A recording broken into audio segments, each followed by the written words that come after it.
Universidad Católica de Chile Televisión presenta la entrevista de Raquel Correa.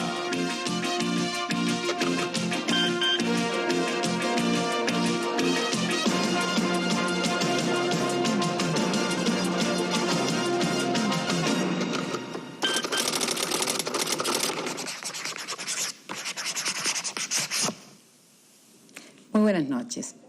Unos dicen que él es el general Ballerino del gobierno de Aylwin. Otros lo llaman el cerebro. Otros dicen que es el hombre detrás del trono. ¿Cómo prefiere Edgardo Benninger, secretario general de la presidencia, que ser llamado? Edgardo Benninger, una persona que está en una condición de servicio público, muy comprometido con el gobierno del presidente Aylwin.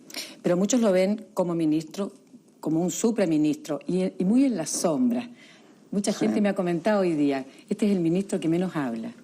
No, efectivamente, yo hablo poco porque mi función no corresponde a la de expresar alguna vocería, ni la vocería global del gobierno, que es del secretario general del gobierno, Enrique Correa, que lo hace espléndidamente, ni tampoco las vocerías sectoriales, porque no tengo ninguna responsabilidad sectorial. ¿Tampoco le gusta la vocinglería? No soy vocinglero. Usted es ingeniero comercial, es ingeniero civil, fue rector de la Universidad de Chile. ¿Cómo se convirtió en este alquimista político que es hoy día y desde que empezó a organizar concertación, acuerdo, programas? Bueno, no soy un alquimista. Lo que ocurrió fue que a mí siempre me interesaron las ciencias sociales, los problemas de la gente, los problemas colectivos. Eso produjo mi paso de la ingeniería a la economía y luego de la economía después de mi paso por la universidad, que fue una experiencia académica al mismo tiempo política por los conflictos de la época. Estudié ciencia política por mi cuenta en California y a la vuelta me empecé a dedicar al análisis de ciencia social, análisis político, y ahí derivé a esto del análisis un poco a las concepciones estratégicas y finalmente a convertirme en un operador. Dentro del gabinete de don Patricio Aylwin, ¿cómo definiría usted en pocas palabras el papel, el rol suyo, fundamentalmente? ¿Cuál es?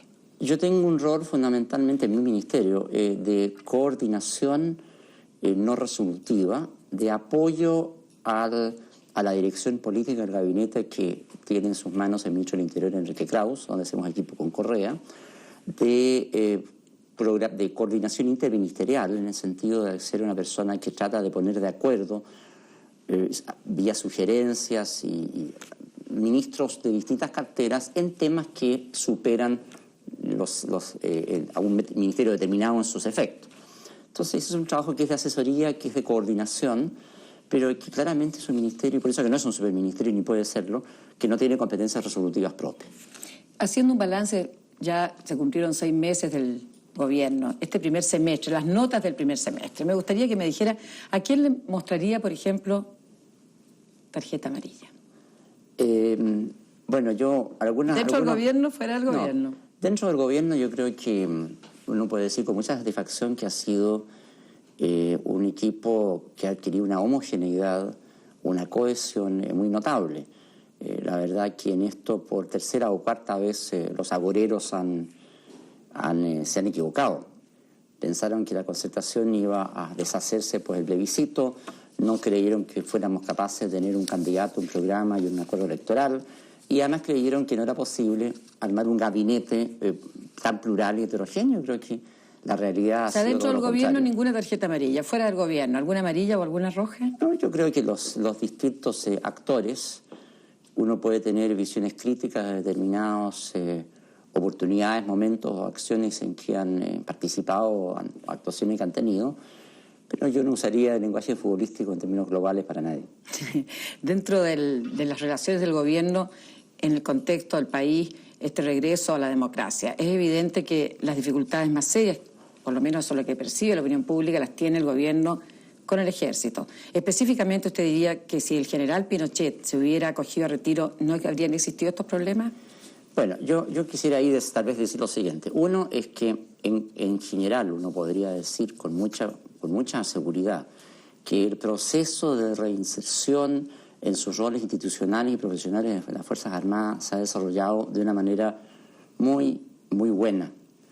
Y que ese proceso solo ha tenido dificultades en cuanto a algunas actuaciones del comandante en jefe del ejército, principalmente en virtud, y eso el gobierno así lo comprendió desde un primer momento que podía así ocurrir, por el hecho de que desempeñó durante 17 años el rol político protagónico. Entonces le ha resultado más difícil a él que a otros acomodarse a ese rol institucional que es su obligación hoy día. O sea, ministro, usted dice que con la Armada, con la aviación y con Carabineros no ha tenido ningún problema, ningún roce el gobierno, ¿sí con el ejército? No hemos tenido ningún roce, no hemos tenido roces con el ejército. Ha habido una dificultad en el sentido de que algunas actuaciones, como queda constancia del comandante en jefe, han sido incursiones en la arena política fuera del rol institucional que a él le corresponde, y eso fue lo que motivó en definitiva una llamada de atención, una reprensión del presidente de la República en días recientes. Si usted considera que el comandante en jefe del ejército se salió de su rol,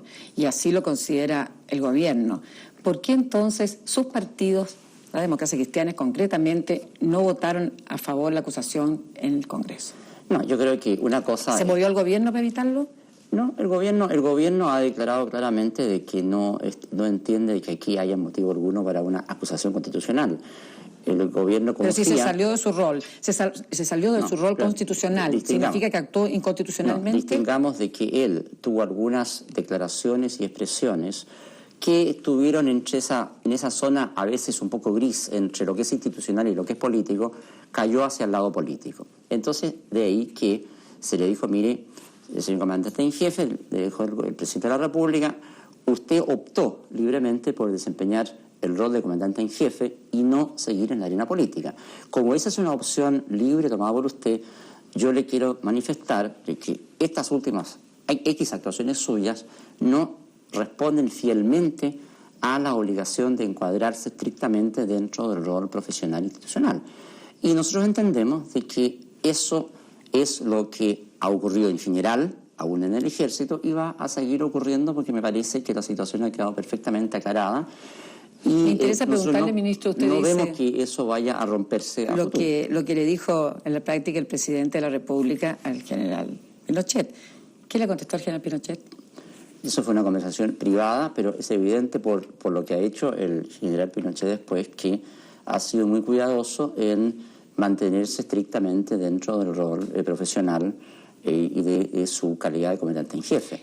Por lo más, el ministro del Interior, ¿no es cierto?, cosa que yo comparto, manifestó que él siempre tiene la opción abierta de que si quiere realmente entrar a la escena política, ya sea por voluntad propia o porque grupos nostálgicos que en este momento han tratado como de empujar la arena política, bueno, si eso tuviera suficiente fuerza en su ánimo, él en cualquier momento puede cambiar su opción y pasar a ser senador vitalicio y entrar a la escena política. Ministro, ¿qué hay de efectivo en cuanto a la versión que está circulando de que el gobierno habría negociado con el general Pinochet un silencio respecto al problema de los cheques girados a nombre del hijo del general Pinochet, a cambio de que él se quedara callado o guardara una actitud de prudencia? El gobierno no ha hecho ningún tipo de negociación sobre ningún tema con el comandante en jefe del ejército.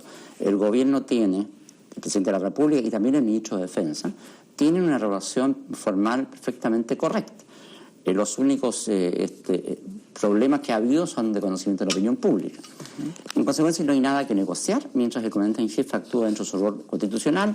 Eso todo está perfectamente bien y nosotros, como hemos dicho, desde la partida respetamos esa opción. Ahora, la alusión que usted hace corresponde a un planteamiento surgido de algunos señores diputados que han enviado un oficio en relación con unos cheques que aparentemente se giraron a la orden de don Augusto Pinochet Iriar, y ahí hay un proceso en marcha. Se le ha hecho presente al ejército que existe esta indagación de parte de la Cámara de Diputados dentro del rol que le corresponde. Pero no hay un proceso judicial en marcha. Y no, hay una pregunta hecha, ¿no es cierto?, al ejército, cuya respuesta se está esperando. El presidente Erwin dijo en Quito que era bueno que el general Pinochet se mantuviera en su puesto. ¿Usted está de acuerdo?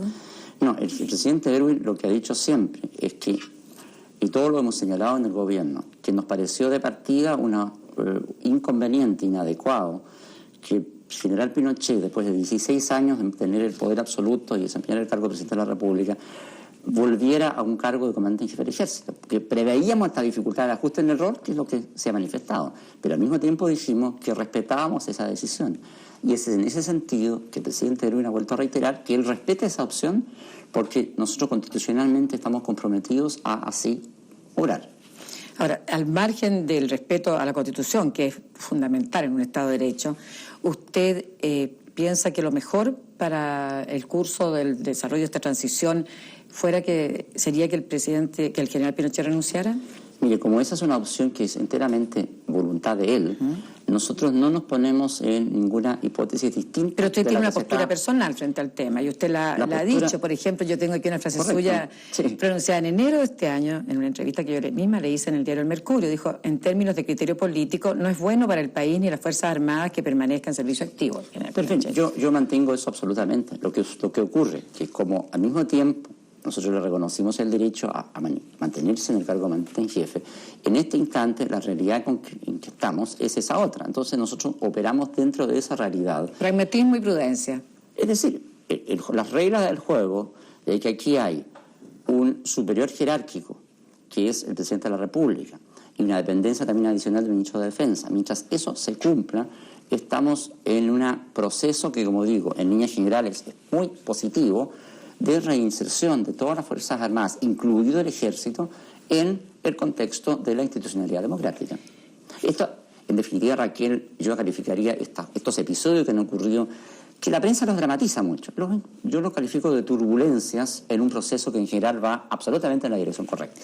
Dentro de esas turbulencias, ¿cómo califica el comité asesor del comandante en jefe del Ejército, a su juicio político y de gobernante? Nuevamente, aquí el problema radica en lo siguiente.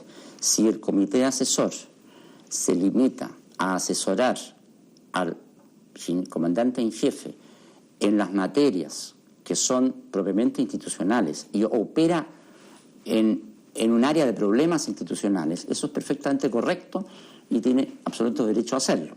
En la medida que ese comité asesor tuviere efectivamente actuaciones políticas o intentara relaciones políticas, ese comité no podría existir. Entiendo que el ministro de Defensa, por instrucción del presidente de la República, ha estado en un diálogo con el comandante en jefe del Ejército para asegurarse de que, en definitiva, la existencia del comité asesor pueda claramente percibirse como operando dentro del límite de las normas constitucionales. Ahora, en esta área de la política y de lo institucional, algunos voceros, específicamente el vicepresidente de la Democracia Cristiana, Genaro Arragada, hace unos días, planteó la hipótesis de que el general Pinochet estuviera dispuesto, o algunos sectores nostálgicos de la derecha, usted mismo acaba de repetir más o menos esa terminología, estuviesen lanzando su candidatura o apoyando al general Pinochet como para que fuera el sucesor de Elwin, que volviera a la moneda del año 94. ¿Usted cree que esa hipótesis es posible, que eso es lo que están tratando de hacer algunos sectores? No lo sé, no sé si simplemente son sectores que están relevando una figura política en función de sus propios propósitos, que son, como digo, un poco de nostalgia del pasado. Si quieren empujar al general Pinochet a tomar una decisión de retirarse de la comandancia en jefe del Ejército y entrar derechamente a la arena política para competir por el liderato político futuro, esas son opciones o alternativas que yo no me pronuncio sobre cuál es la que efectivamente predomine. Lo que nosotros comprobamos es que mientras el general Pinochet sea comandante en jefe del Ejército, él no tiene ningún rol ni ningún destino político. Y realmente los grupos que ven en él una opción política de futuro debieran también abstenerse de alguna manera tratar de empujarlo a declaraciones políticas, porque lo están induciendo, en la medida que eso ocurra, a tomar actitudes que van más allá de su rol.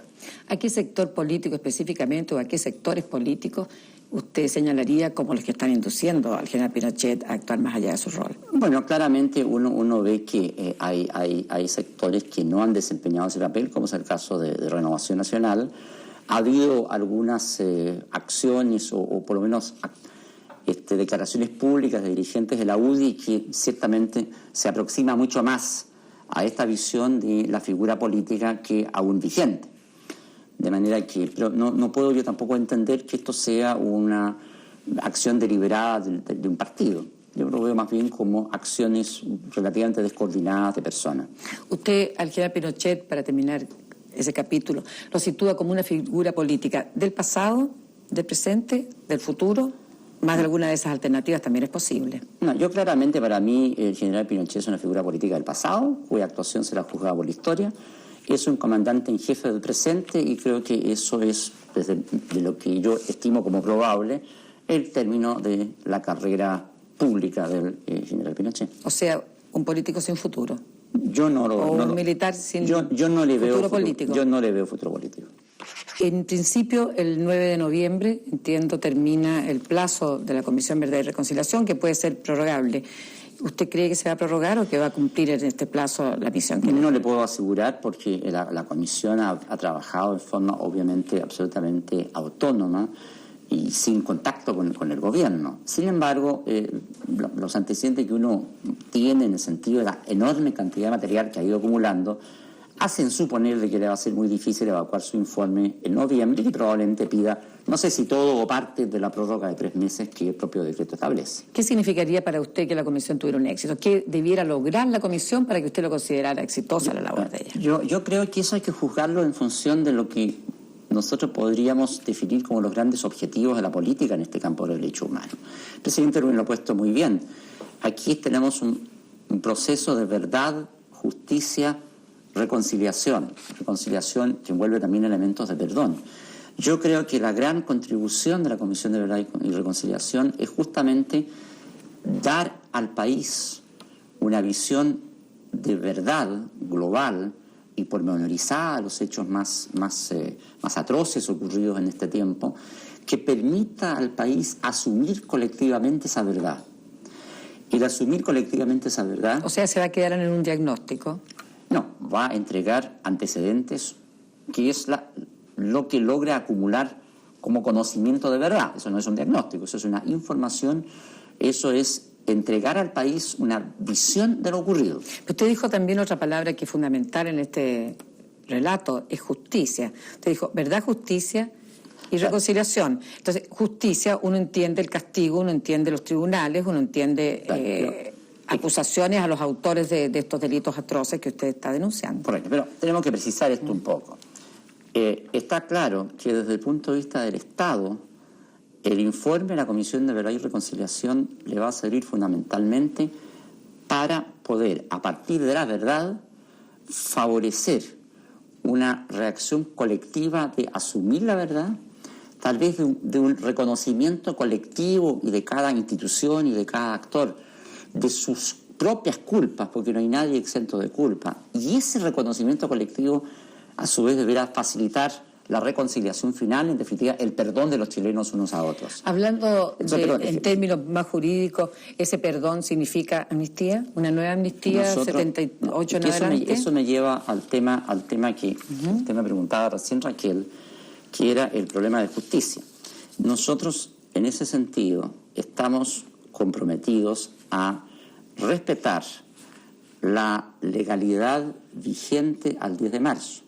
Nosotros no vamos a derogar la ley de amnistía ni intentaremos hacerlo.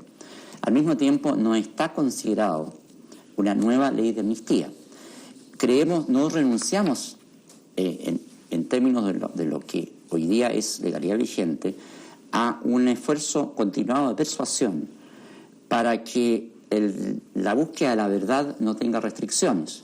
Fallos, por ejemplo, como que uno reciente en la Corte Suprema, que podría ser utilizado para que se estime inútil descubrir la verdad en determinados crímenes. Nosotros creemos que el descubrimiento de la verdad en sí mismo es absolutamente esencial, pero no pretendemos un castigo como el eje de la política, si no nos atenemos a la legalidad vigente, donde en aquellos casos donde porque derechamente no existe ninguna amnistía, que es el post 78, o por interpretaciones de los tribunales de justicia, ¿no es cierto?, porque pueden haber crímenes con continuidad, como es el caso de los detenidos desaparecidos, que hay también una cierta polémica jurídica.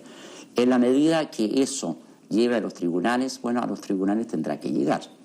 Pero nosotros no vamos a incentivar juicios, ¿verdad? Claro. Y tampoco nos negamos a considerar la posibilidad de que en el contexto de las discusiones que se están teniendo en este momento en el Congreso, así como nos parece esencial llegar a penas razonables frente a los grandes delitos terroristas o de violencia política a futuro, de cautelar debidamente los derechos de la persona de forma permanente, de tomar como gesto de reconciliación el que los llamados presos políticos pueden en general salir a la más pronta libertad porque ya han sido ¿Aún condenados. los que han cometido delitos de sangre? Han sido condenados, no van a salir en libertad, ¿no es cierto? No van a ser eximidos de toda culpa los víctimas de hechos de sangre. Eso está los autores de hechos de sangre, eso está bastante claro en las normas que se están discutiendo, pero que quería añadir que nosotros no nos oponemos a la idea que se estuvo viendo en la Cámara, que se llamó el Acuerdo Marco, las leyes cumplidas, que en ese momento se llamó Acuerdo Marco, de que pudiera anticiparse gestos de reconciliación. ¿Usted cree que se puede resucitar el Acuerdo Marco? No se puede resucitar el Acuerdo Marco, pero la idea general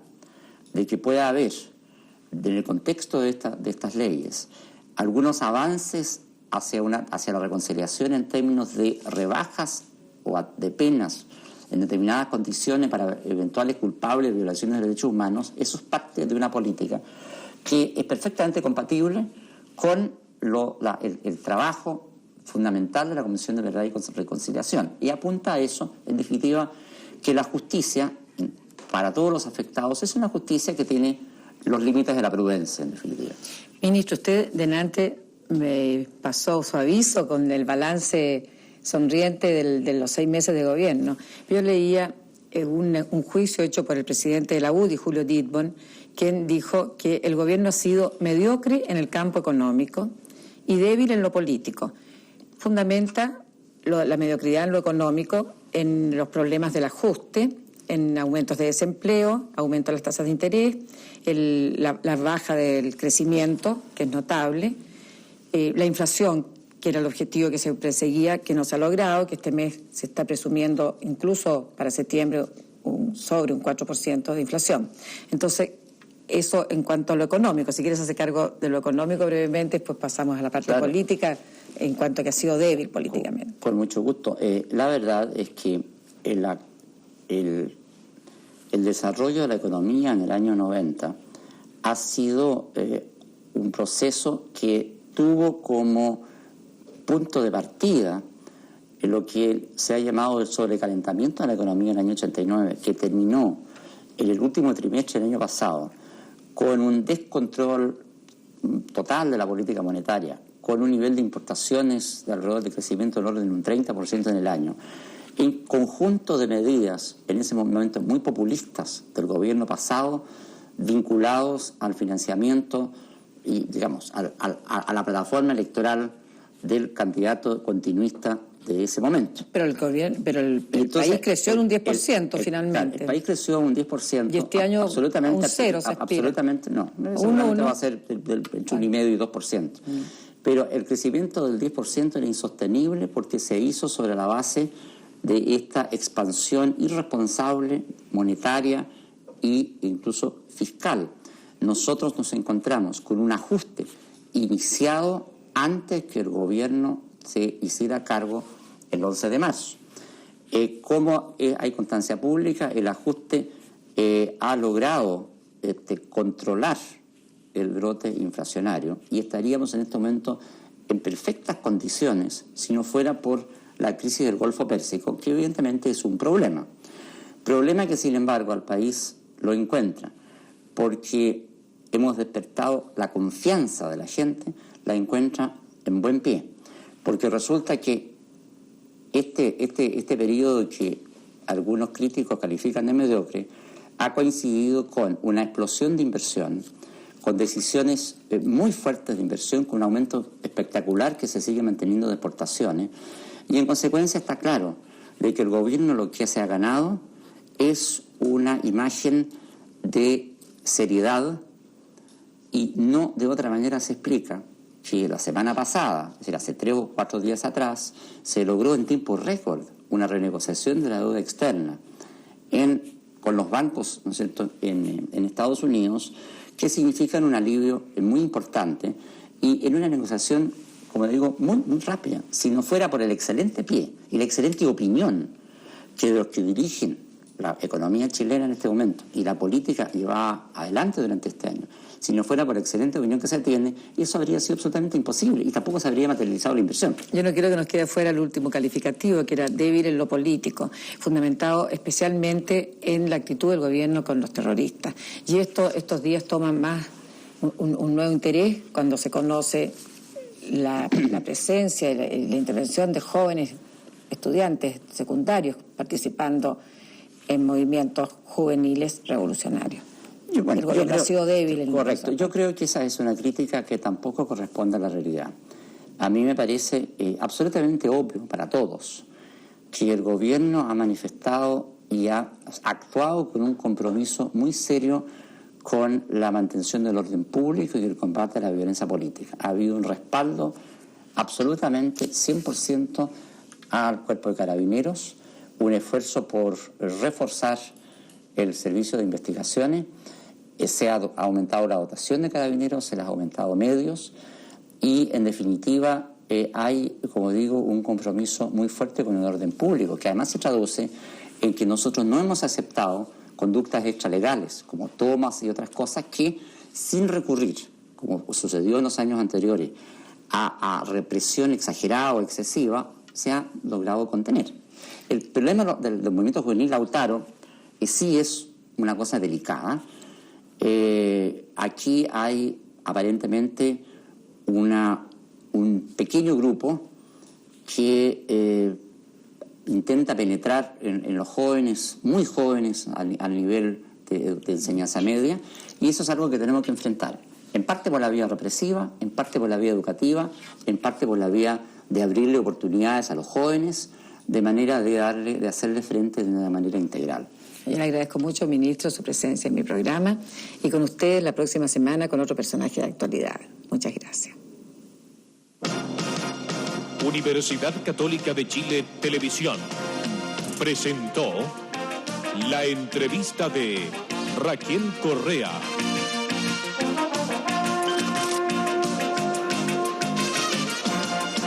En nuestro próximo programa presentaremos Reportera del Crimen.